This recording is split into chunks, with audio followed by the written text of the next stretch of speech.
Will the deposits in every community bank in Oklahoma, regardless of their size, be fully insured now? Are they fully recovered?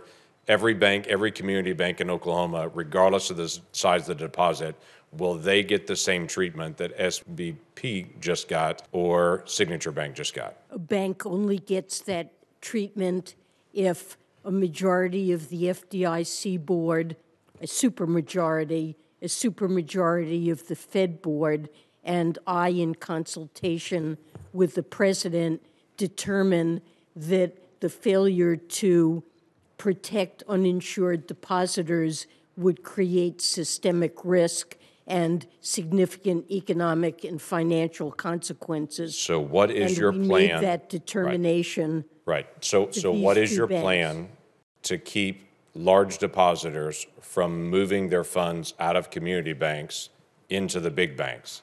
We have seen the mergers of banks over the past decade. I'm concerned you're about to accelerate that by encouraging anyone who has a large deposit in a community bank to say, we're not going to make you whole, but if you go to one of our preferred banks, we will make you whole at that point. Look, I mean, that's certainly not something that we're encouraging. That is happening right now.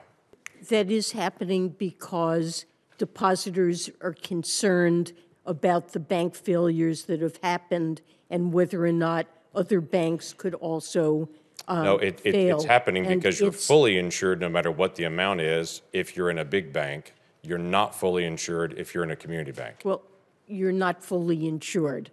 And you were at Signature, and it just barely met that threshold. You were at Signature. Well, we felt that there was a serious risk of contagion that could have brought down and triggered runs on many banks, and that's something, given that our judgment is that the banking system overall is safe and sound, depositors should have confidence in the system, and we took these actions. So there's a special assessment that's been done on community banks in my state and all banks across the country. Was there any discussion that that special assessment would only apply to the larger banks, or was it always assumed the special assessment would cover every bank, including rural banks in my state? I think I'm not certain what the rules are around that. That's for the FDIC to determine. It has been reported publicly that SVB had a large number of Chinese investors that are there, including some that were companies directly connected to the Chinese Communist Party. Will those individuals, companies, entities, and investors that are Chinese investors be made whole based on assessments in my banks in Oklahoma? So what I'm asking is, will my banks in Oklahoma pay a special assessment to be able to make Chinese investors whole from Silicon Valley Bank?